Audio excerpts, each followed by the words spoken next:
चलिए आज हम देख रहे हैं आर्टिकल नंबर 93 से 100 तक के।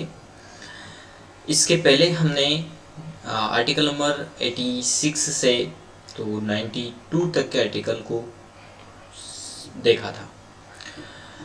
तो आज के आर्टिकल में लोकसभा अध्यक्ष और उपाध्यक्ष की भी कार्यप्रणाली को हम समझेंगे, तो इसका हमने टाइटल डाल रखा है इसमें। चलिए तो देखते हैं आर्टिकल 93 से 100 तक के अंतर्गत क्या क्या चीज़ें इंक्लूड की गई हैं। तो आर्टिकल 93 कहता है लोकसभा अध्यक्ष और उपाध्यक्ष की कार्यप्रणाली 93 के अंतर्गत है। 94 के अंतर्गत अध्यक्ष और उपाध्यक्ष का पद रिक्त होना, पद का त्याग और पद से हटाए जाने की कार्यप्रणाली 94 के अंतर्गत है। 95 कहता है अध्यक्ष के पद के कर्तव्यों को पालन करने या अध्यक्ष के रूप में कार्य करने की उपाध्यक्ष या अन्य व्यक्तियों की शक्ति निहित है। 96 कहता है जब अध्यक्ष या उपाध्यक्ष को पद से हटाने का कोई संकल्प विचाराधीन है तब उसका पीठासीन होना, यानी उस पर कोई संकल्प पत्र पारित किया इस प्रकार का दिया है तो वो कार्यप्रणाली को अपनाएगा या नहीं अपनाएगा। 97 आर्टिकल कहता है सभापति और उपसभापति तथा अध्यक्ष और उपाध्यक्ष के वेतन और भत्ते, ये आर्टिकल नंबर 97 के अंतर्गत है। 98 कहता है संसद का सचिवालय और 99 के अंतर्गत निर्धारित किया गया है सदस्यों द्वारा शपथ या प्रतिज्ञा। और आर्टिकल नंबर 100 जो है वो है सदनों में मतदान, रिक्तियों के होते हुए भी सदन की कार्य करने की शक्ति और गणपूर्ति। तो ये है हमारे 93 से 100 तक के आर्टिकल्स, और अब हम इनको डिटेल्स में समझते हैं।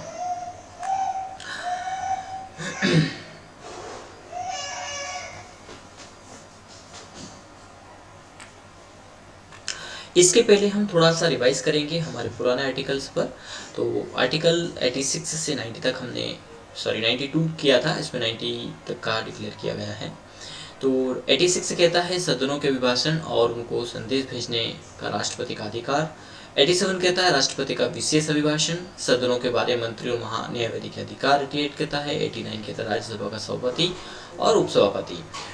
और 90 कहता है उपसभापति का पद रिक्त होना और पद का त्याग और पद से हटाए जाने की कार्यप्रणाली इसके अंतर्गत दी गई है।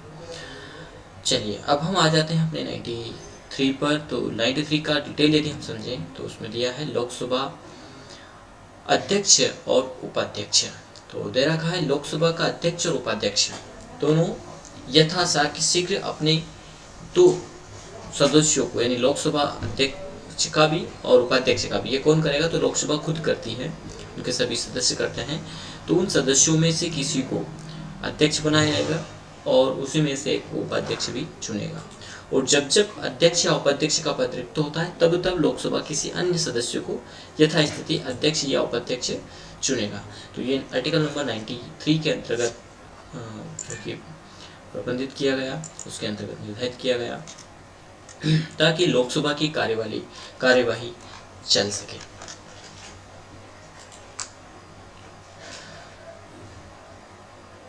हमने एक स्लाइड में सबसे पहले लोकसभा अध्यक्ष और प्रथम महिला अध्यक्ष और वर्तमान के अध्यक्ष का भी इंक्लूजन किया है। तो सबसे पहले लोकसभा अध्यक्ष थे श्री GV मावलकर, भारतीय लोकसभा के पहले अध्यक्ष के पद पर आसीन वे स्पीकर्स थे ये। और प्रथम महिला लोकसभा अध्यक्ष की बात करें तो मीरा कुमार पहली महिला लोकसभा अध्यक्ष रही हैं। और वर्तमान में हमारे लोकसभा अध्यक्ष हैं ओम बिरला, जो 17वीं लोकसभा के लोकसभा अध्यक्ष हैं।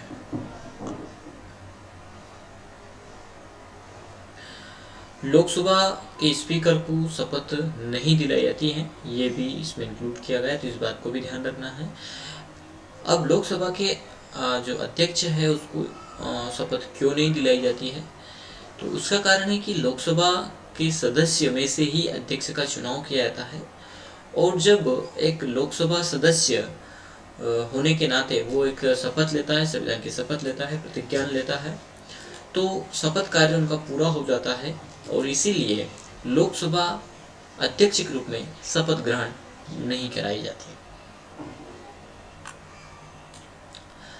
हमने अभी तक के लोकसभा अध्यक्ष का भी अपनी स्लाइड में इंक्लूड किया है।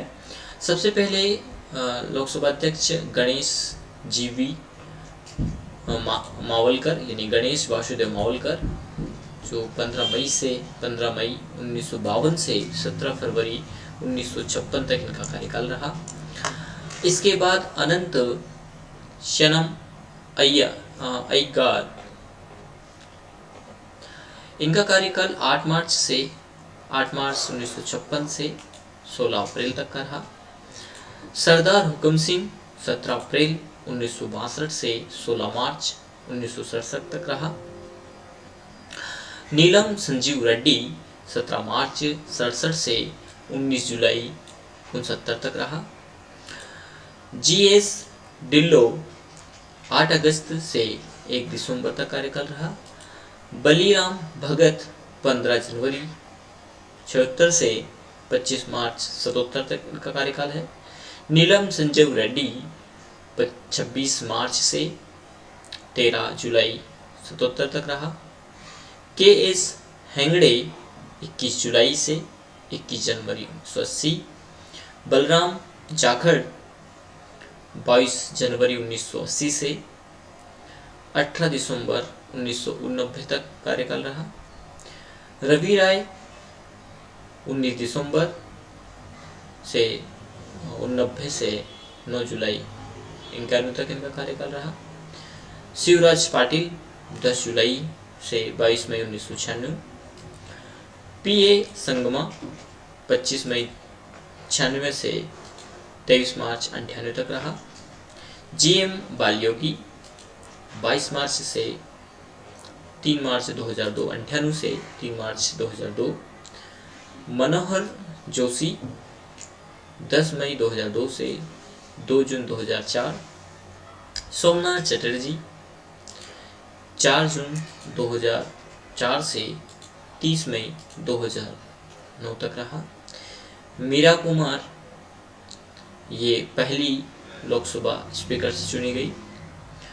4 जून 2009 से 4 जून 2014।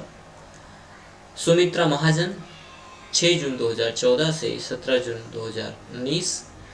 और इसके बाद 19 जून 2019 से अब तक ओम बिरला इस पद पर सुशोभित हैं, यानी लोकसभा अध्यक्ष में कार्यप्रणाली को चला रहे हैं। आगे बढ़ते हैं। आर्टिकल नंबर 94 आता है और 94 कहता है अध्यक्ष और उपाध्यक्ष का पद रिक्त होना, पद का त्याग और पद से हटाए जाना। यानी स्वैच्छिक रूप से भी रिक्ति कर सकते हैं, पद का त्याग कर सकते हैं वो, या उन्हें लोकसभा संसद के सदस्यों द्वारा संकल्प पत्र द्वारा भी हटाया जा सकता है। तो दे रखा है लोकसभा के अध्यक्ष या उपाध्यक्ष के रूप में पद धारण करने वाला सदस्य, यानी जो भी सदस्य था लोकसभा का वही अध्यक्ष या उपाध्यक्ष का पद धारित करता है। यदि लोकसभा का सदस्य नहीं रहता है तो अपना पद रिक्त कर देगा, यानी उसके लिए लोकसभा का सदस्य होना भी जरूरी है, यानी उनमें से ही। लेकिन किसी कारणवश यदि जैसे उनका जो निर्वाचन हुआ है वो अमान्य कर दिया गया है, या किसी कारण से अमान्य कर दिया गया है, या कोई अन्य कारण हो गए हैं जिसमें वो लोकसभा के सदस्य की उनकी लोकसभा की सदस्यता खत्म हो जाती है, तो ऐसे में स्वतः ही वो अध्यक्ष का पद भी छोड़ देंगे। ख कहता है किसी भी समय यदि वह सदस्य अध्यक्ष हैं तो उपाध्यक्ष को संबोधित, और यदि वह सदस्य उपाध्यक्ष हैं तो अध्यक्ष को संबोधित कर अपने हस्ताक्षर सहित लेख द्वारा अपने पद का त्याग, जिसे स्वैच्छिक त्याग पत्र भी कहा जाता है, तो अध्यक्ष उपाध्यक्ष को और उपाध्यक्ष होना चाहे तो अध्यक्ष को सौंप देगा। ये प्रश्न भी क्वेश्चन में एग्जाम में पूछा जाता है कि अध्यक्ष लोकसभा अध्यक्ष किसे अपना त्याग पत्र देता है, तो इसमें ध्यान रखना है उपाध्यक्ष को वो त्याग पत्र देता है और उपाध्यक्ष अध्यक्ष को त्याग पत्र देगा।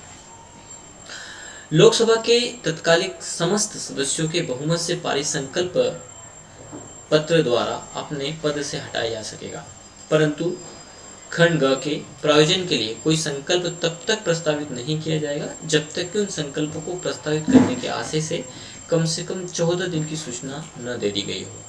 तो कोई भी संवैधानिक पद पर है तो उसे हटाने की जो प्रोसेस है उसमें 14 दिन की सूचना पत्र जारी करना आवश्यक है।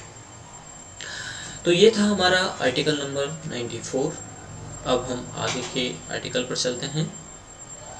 आर्टिकल नंबर 95 में अध्यक्ष के पद के कर्तव्यों को पालन करने या अध्यक्ष के रूप में कार्य करने की उपाध्यक्ष या अन्य व्यक्तियों की शक्ति। पैदवा अध्यक्ष नहीं है, अध्यक्ष पद खाली है, तो किस प्रकार से उपाध्यक्ष उसका ग्रहण करेगा, और उपाध्यक्ष भी नहीं है तो किस प्रकार से संसद का कोई भी सदस्य यानी संसद का कोई भी सदस्य, लोकसभा का कोई भी सदस्य उस पद पर आसीन हो सकेगा, किस प्रकार से वो समझते हैं। आर्टिकल नंबर 95 ये कहता है जब अध्यक्ष का पद रिक्त है तब उपाध्यक्ष या यदि उपाध्यक्ष का पद भी रिक्त है तो लोकसभा का ऐसा सदस्य जिसको राष्ट्रपति इस प्रयोजन के लिए नियुक्त करे उस पद के कर्तव्यों का पालन करेगा। अगला कहता है लोकसभा की किसी भी बैठक के अध्यक्ष की अनुपस्थिति में उपाध्यक्ष या यदि वह भी अनुपस्थित है तो ऐसा व्यक्ति जो लोकसभा की प्रक्रिया के नियमों का अवधारित करे उसके आधार पर चले, या यदि कोई ऐसा व्यक्ति उपस्थित नहीं है तो ऐसा अन्य व्यक्ति जो लोकसभा द्वारा अवधारित किया जाए अध्यक्ष रूप में कार्य करेगा। तो लोकसभा के कार्यकारी अध्यक्ष जो बनाए जाते हैं उसका नियम ये कहता है कि जो भी अधिक उम्र वाले होंगे, जब संविधान सभा बनाई गई प्रारंभिक समय में भी तब ये निर्धारित किया गया कि जो सभा में सबसे वरिष्ठ है वो अध्यक्ष पद को संभालेगा। फिर बाद में जो है कि सर्वसम्मति से वोटिंग के आधार पर लोकसभा अध्यक्ष चुना जाए तो वो बात की प्रोसेस है। प्रारंभिक तौर पर यह कार्यकारी जिस प्रकार संविधान सभा की बात की गई ऐसा कैसा ही यहाँ पर भी निर्धारित किया गया कि जिसकी उम्र अधिक होगी, जो वरिष्ठ होगा वो कार्यकारी अध्यक्ष के रूप में कार्य करेगा। तो आर्टिकल नंबर 95 के बाद हम चलते हैं 96 पर। 96 कहता है जब अध्यक्ष या उपाध्यक्ष को पद से हटाने का कोई संकल्प विचाराधीन है तब उसका पीठासीन न होना, यानी वो उस पद पर नहीं बना रहेगा क्योंकि उन्हीं के बारे में संकल्प पत्र दाखिल हुआ है। और ये कार्यप्रणाली राज्यसभा के सभापति के रूप में भी वहाँ पर भी लागू होती है, इसी प्रकार राष्ट्रपति पर भी लागू होती है। तो यहाँ पर क्या प्रावधान किया गया उसको हम समझते हैं। लोकसभा की किसी बैठक में जब अध्यक्ष को उसके पद से हटाने का संकल्प विचाराधीन है तब अध्यक्ष, या जब उपाध्यक्ष को उसके पद से हटाने का कोई संकल्प विचाराधीन है तब उपाध्यक्ष उपस्थित रहने पर भी पीठासीन नहीं होगा, यानी वो अध्यक्ष नहीं बना रहेगा। नहीं बना रहेगा मतलब कि ये माना जाएगा कि इस समय अध्यक्ष है ही नहीं, क्योंकि जो अध्यक्ष हैं उन्हीं के बारे में, उन्हीं के लिए, उसी पद के लिए संकल्प पत्र जारी हुआ है। और उपाध्यक्ष हैं तब भी ऐसा होगा कि वो उपाध्यक्ष अभी है नहीं, यानी वो पद खाली हैं। और अनुच्छेद 95 के खंड 2 के उपबंध ऐसी प्रत्येक बैठक के संबंध में वैसे ही लागू होंगे जैसे उस बैठक के संबंध में लागू, जो अभी हमने 95 पढ़ा, जिससे यथास्थिति अध्यक्ष उपाध्यक्ष अनुपस्थित हैं। आर्टिकल 96 के अंतर्गत पैरा 2 क्या कहता है, जब अध्यक्ष को उसके पद से हटाने का कोई संकल्प लोकसभा में विचाराधीन है तब उसको लोकसभा में बोलने और उसकी कार्यवाही में अन्यथा भाग लेने का अधिकार होगा। और वह अनुच्छेद 100 में किसी बात के होते हुए भी ऐसे संकल्प पर या ऐसी कार्यवाही के दौरान किसी अन्य विषय पर प्रथमतः ही मत देने का हकदार होगा। एक प्रारंभिक तौर पर ही मत देने का अधिकार होगा जिस प्रकार वो एक सदस्य के रूप में दे सकता है। लेकिन अब देखिए यहाँ पर 100 के बारे में अनुच्छेद 100 का जिक्र क्यों किया गया, आगे जैसे हम इसको पढ़ने वाले भी हैं। यदि वो उसके उपलक्ष्य में, यानी होता क्या है कि किसी विधि के ऊपर या कोई भी नियम कोई पारित हो रहा है तो उस पर वोटिंग हो रही है। अब वोटिंग में यदि बराबर का रेशियो रहता है, जैसे 10-10 का रेशियो रहता है, तो ऐसी स्थिति में अब ये बराबर है, अब इसको पारित कैसे करें। तो अब यहाँ पर लोकसभा अध्यक्ष अपनी अनुशंसा कर सकता है और उसके अनुशंसा के आधार पर जिधर भी वो चाहे, यदि लोकसभा अध्यक्ष ने इधर अपनी अनुशंसा की यानी वोटिंग का बेस बनाया तो ये 11 हो जाएंगे, यानी ये लागू हो जाएगा। नहीं लागू होने वाले में है तो लागू नहीं होगा। लेकिन ये वोटिंग का मत कब है उनको, जब उनके उपलक्ष्य में कोई संकल्प पत्र दाखिल नहीं हुआ, यानी बाकी अन्य चीज़ों में। लेकिन यदि संकल्प पत्र दाखिल हुआ है और ऐसे में वोटिंग कराई जा रही है और दोनों में बराबर वोटिंग है, तो ऐसे में अपने वोट का प्रयोग लोकसभा अध्यक्ष या उपाध्यक्ष नहीं कर पाएंगे। इसलिए यहाँ पर उसका जिक्र किया गया और उसको आगे हम पढ़ेंगे वे भी।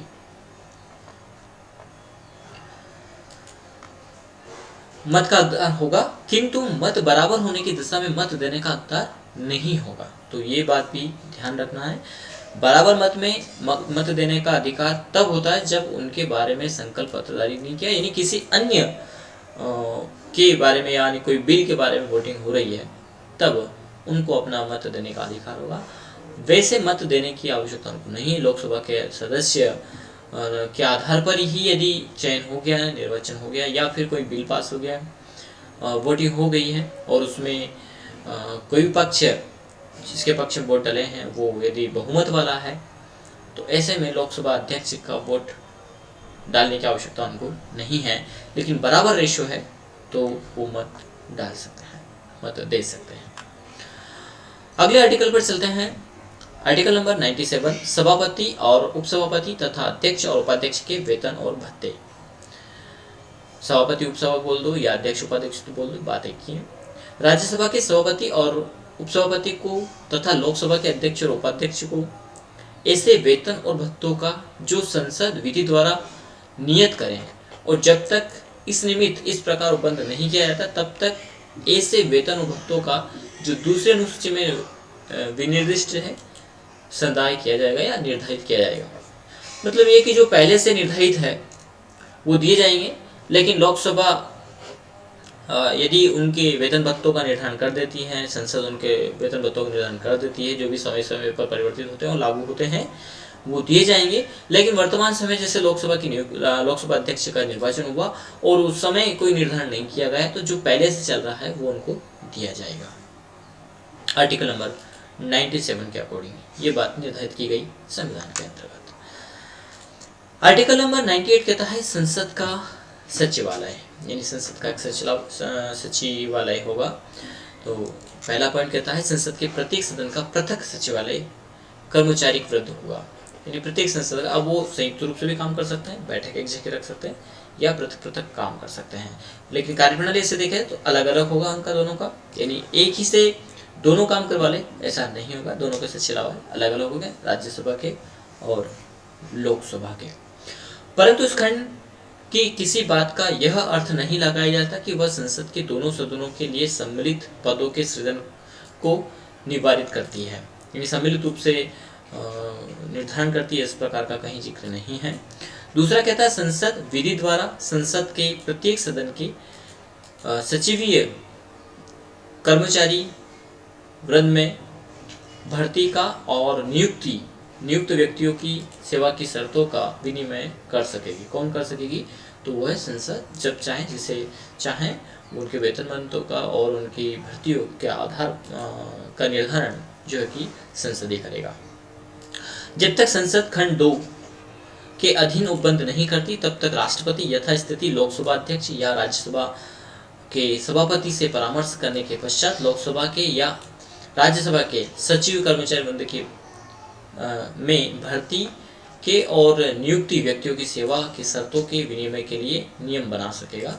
ये भी यहाँ पर दिया गया कि यदि ऐसा नहीं होता है तो राष्ट्रपति यथास्थिति उनसे परामर्श करके और उनके लिए नियम बना सकेगा, ताकि सचिवालय व्यवस्थित रूप से चलता रहे और कार्यप्रणाली कहीं रुके नहीं, कहीं बाधा न बने।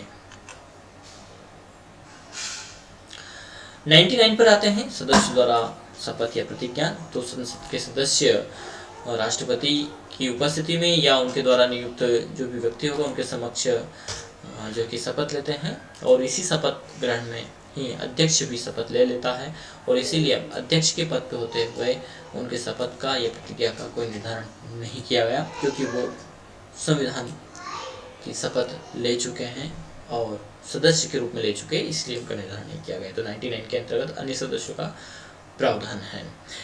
अब आपको कमेंट करके बताना है कि राष्ट्रपति किस आर्टिकल के अंतर्गत शपथ ग्रहण करते हैं, उसका आर्टिकल नंबर बताना है।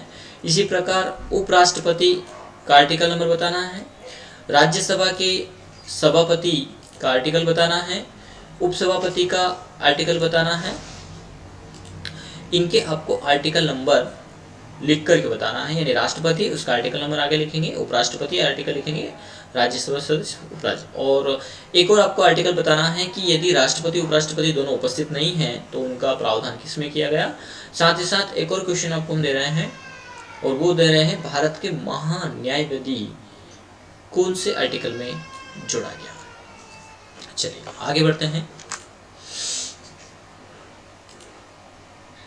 आर्टिकल नंबर 100 या 100 की हम बात करें तो सदनों में मतदान रिक्तियों के होते हुए भी सदनों की कार्य करने की शक्ति और गणपूर्ति, यानी कुछ पद रिक्त हैं, खाली हैं सदस्यों के, तो क्या ऐसी स्थिति में कार्य नहीं चलेगा।